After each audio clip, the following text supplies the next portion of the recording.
बिस्मिल्लाहिर्रहमानिर्रहीम। Welcome to radio school. बेटा मैं हूं आपका फिज़िक्स टीचर मोहम्मद जाफ़र और आज जो टॉपिक हम लोग आपसे डिस्कस करने वाले हैं वो 9th स्टैंडर्ड के चैप्टर नंबर 7 से बहुत इंपॉर्टेंट टॉपिक है आर्किमिडीज प्रिंसिपल। बेटा ये जो प्रिंसिपल है ये डिस्कस करता है अपथ्रस्ट को, कि जब हम किसी चीज़ को पानी के अंदर डुबोते हैं तो पानी जो है उस चीज़ के ऊपर एक फोर्स लगाता है अपवर्ड डायरेक्शन में और उसको हम लोग अपथ्रस्ट बोलते हैं। तो ये उसके साथ डील करता है। लेकिन ये टॉपिक शुरू करने से पहले, इसको डिफ़ाइन करने से पहले मैं आपको एक तवज्जो दिलाता हूँ कि फ़र्ज़ करें आपके पास एक बैलून है, एयरफिल्ड बैलून। अगर आप उसको पानी के अंदर छोड़ेंगे तो पानी खुद ब खुद उसको सरफेस पे ले आएगा। बिल्कुल वैसे ही जैसे अगर आप वुड को पानी के अंदर पानी की बॉटम में भी छोड़ें तो पानी खुद ब खुद उसको फोर्स लगा के तो ऊपर को ले आएगा। अब जाहिर है अगर वुड या बैलून, एयरफिल्ड बैलून, वो पानी के आपने मिड में या बॉटम पे छोड़ा तो पानी उसको ऊपर लेके आ गया, तो जाहिर है उसके लिए उसने पानी ने कोई ना कोई फोर्स तो लगाई ना। और चूंकि वो उस चीज़ को, लकड़ी को भी, एयरफिल्ड बैलून को भी टॉप पे लेके आया सरफेस पे, इसका डेफिनेट मतलब यही है कि वो जो फोर्स पानी लगा रहा था वो अपवर्ड डायरेक्शन में थी। इसीलिए लकड़ी भी और एयरफिल्ड बैलून भी कहाँ को, किस तरफ को आया, अपवर्ड डायरेक्शन में आया। बेटा ये सिर्फ पानी ही अपवर्ड की डायरेक्शन में फोर्स नहीं लगाता, बल्कि हर फ्लूइड, फ्लूइड से मुराद होता है कि हर वो चीज़ जो फ्लो कर सके, और गैसेस भी फ्लूइड के अंदर आती हैं। तो ये अपवर्ड की तरफ अपवर्ड फोर्स एक लगाती है और उस फोर्स का नाम जो है वो अपथ्रस्ट है। बेटा इन केस ऑफ एयर अगर आप देखें कि जब हम किसी चीज़ को, अगर हम लोग बहुत ज़्यादा हाइट से किसी खुद जंप करें जो है, तो तब भी एयर ये कोशिश करती है कि हम नीचे की तरफ ना आए। इसका मतलब ये है कि एयर हमें कहाँ पर पुश करने की कोशिश कर रही होती है, ऊपर की तरफ पुश करने की कोशिश कर रही होती है। तो एयर की वो अपवर्ड डायरेक्शन में लगाई गई फोर्स भी क्या कहलाएगी, अपथ्रस्ट कहलाएगी। इसी तरह से पानी के अंदर भी जब हम किसी चीज़ को डुबोते हैं तो पानी भी कोशिश करता है कि वो चीज़ उसके अंदर डूबे नहीं बल्कि ऊपर की तरफ मूव करे, तो उस फोर्स को हम लोग क्या बोलते हैं, अपथ्रस्ट बोलते हैं। बेटा आर्किमिडीज प्रिंसिपल जब हम डिफाइन करते हैं तो वो इस तरह से डिफाइन करते हैं कि when an object is totally और partially immersed in a liquid, जब हम किसी भी चीज़ को मुकम्मल तौर पर या थोड़ा सा पानी के अंदर डुबोते हैं, an upthrust acts on it, इसके ऊपर एक अपथ्रस्ट लगती है। अब सवाल ये पैदा होता है कि वो कितनी अपथ्रस्ट लगती है, तो उसका आंसर भी इसी डेफिनेशन में खुद दे दिया गया है कि when an object is totally और partially immersed in a liquid an upthrust acts on it equal to the weight of the liquid it displaces. बेटा इसका मतलब ये है कि अपथ्रस्ट लगेगी उस बॉडी के ऊपर, लेकिन कितनी, जितने वेट का पानी उस चीज़ की वजह से डिस्प्लेस हुआ होगा ना, उतनी ही उस ऑब्जेक्ट के ऊपर क्या लगेगी, अपथ्रस्ट लगेगी। बेटा दोबारा सुने, मैं ये कह रहा हूँ कि जब हम किसी चीज़ को पानी में मुकम्मल तौर पर या थोड़ा सा डुबो देते हैं तो पानी उसके ऊपर एक फोर्स लगाता है जिसका नाम है अपथ्रस्ट। और वो फोर्स कितनी लगती है, वो फोर्स उस पानी के वजन के बराबर लगती है जो कि उस चीज़ को डुबोने से मूव किया होता है, अपनी जगह से हिला होता है। When an object is totally or partially immersed in a liquid, an upthrust acts on it equal to the weight of the liquid it displaces. ये it displaces से मुराद ये है कि उस ऑब्जेक्ट ने जितना पानी डिस्प्लेस किया है ना, उस पानी के वजन के बराबर उसके ऊपर क्या लगती है, अपथ्रस्ट लगती है। तो बेटा इसकी डेरिवेशन पे आते हैं। ये डायग्राम मैंने बना दी।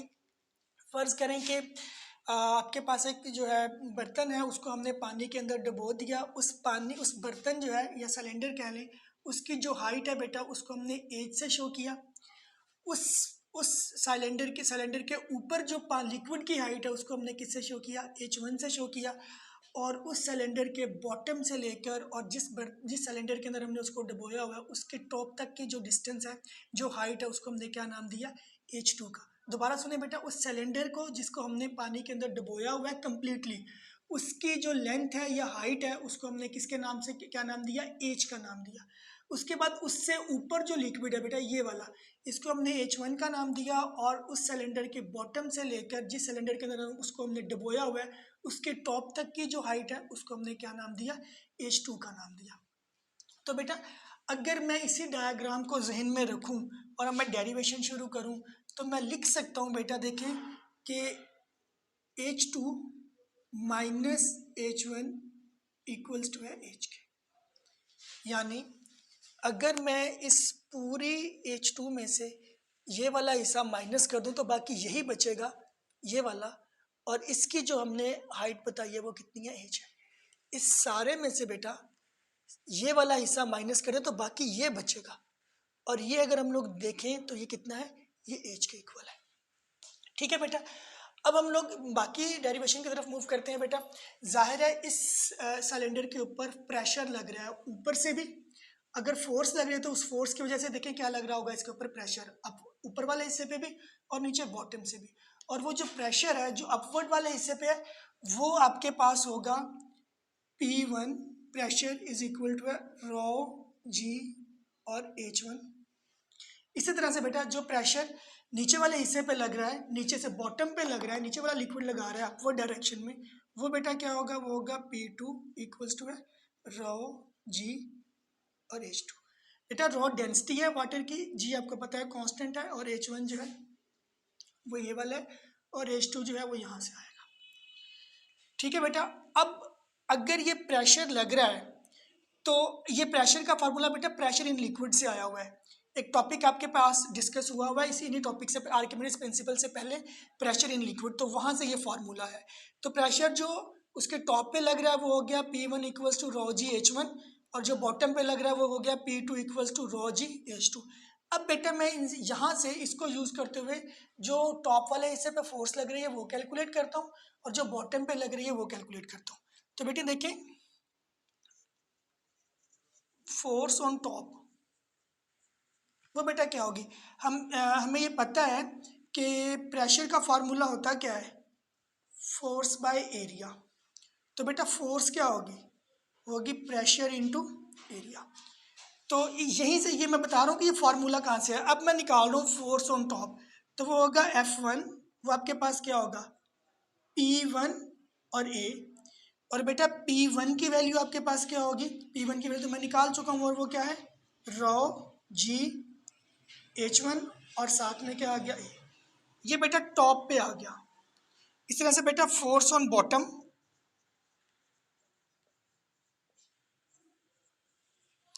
वो बेटा आपके पास क्या होगी, मैं डायरेक्ट यूज कर रहा हूँ, वो होगी आपके पास F2 इक्वल्स टू P2 और A। अब P2 की वैल्यू पुट कर देते हैं यहाँ से, वो होगा F2 इक्वल्स टू है रॉ जी, चूँकि बेटा मेरे पास जगह कम आ रही है तो मैं यहाँ पे यूज़ कर लेता हूँ। F2 जो है बेटा वो आपके पास हो जाएगा रॉ जी H2 और A, ये आपके पास आ गई। इसको इक्वेशन नंबर 1 बोल देते हैं, और इसको बोलते हैं इक्वेशन नंबर 2। बेटा अगर मैं इक्वेशन नंबर 2 में से 1 को माइनस करूं तो फिर आपके पास देखें क्या बचेगा बेटा, F2 minus F1 equals to rho g H2 A minus rho g H1 और A। बेटा ये जो क्वांटिटी है, ये फोर्सेस का डिफरेंस बेटा ये आपके पास इक्वल आती है किसके, अपथ्रस्ट के। ठीक है, अगर मैं ये ऊपर वाली टर्म इक्वेशन देखूं तो इसमें मेरे पास कॉमन क्या आ रहा है बेटा, आ रहा है रो जी और ए, अंदर क्या बच रहा है H2 माइनस H1। फिर देखिए बेटा रो जी ए H2 माइनस H1, ये देखिए वो किसके इक्वल था, H2 माइनस H1 वो H के इक्वल है। तो बेटा ये आ गया आपके पास, और ऑब्वियसली ये किसके इक्वल है, थ्रस्ट के। बेटा अब ये है एरिया, एरिया होता है लेंथ और विड्थ, और वो मल्टीप्लाई हो रहा है हाइट के साथ। तो लेंथ विड्थ और हाइट वो हमें पता है किसके इक्वल आ जाता है, वो वॉल्यूम के इक्वल आ जाता है। तो बेटा देखिए ये रॉ वैसे का वैसे, ये जी भी वैसे का वैसे, और एरिया इंटू हाइट वो किसके इक्वल हो गया, वो वॉल्यूम के इक्वल हो गया। तो मेरे पास जो अब थ्रस्ट का फाइनल फॉर्मूला आया वो आया रॉ जी वी। बेटा याद रखें ये वी से मुराद वॉल्यूम है, और वॉल्यूम किसका, इस सिलेंडर का। ठीक है बेटा दोबारा सुनिए, ये रॉ जी वी में रॉ तो डेंसिटी है, जी ग्रेविटेशनल कांस्टेंट है, ग्रेविटेशनल एक्सेलरेशन की वैल्यू है जो 10 होती है, और ये वी क्या है, ये वी जो है इस सिलेंडर का वॉल्यूम है। और ये इक्वल होगा उस वॉल्यूम के उस पानी के उस वॉल्यूम के जो इसको डुबोने की वजह से क्या हुआ था, अपनी जगह से डिस्प्लेस हुआ था। और इसी को हम लोग क्या बोलते हैं, आर्किमिडीज प्रिंसिपल बोलते हैं। दोबारा सुन ले बेटा, ये V जो है ना, ये इस सिलेंडर का वॉल्यूम है और ये इक्वल है पानी के उस वॉल्यूम के जो इस सिलेंडर को डुबोने की वजह से क्या हुआ था, डिस्प्लेस हुआ था। और इसी को हम लोग क्या बोलते हैं, आर्किमिडीज प्रिंसिपल बोलते हैं। चूंकि बेटा ये अपथ्रस्ट है और अपथ्रस्ट जो है वो फोर्सेस का जो है वो फोर्सेस के डिफरेंस से हमने निकाला था, तो जो इसका यूनिट होगा ना बेटा वो न्यूटन होगा, क्योंकि फोर्स का यूनिट क्या होता है, न्यूटन होता है। तो बेटा ये हमारा आज का टॉपिक था। होप सो कि आपको समझ आया होगा। Thank you very much.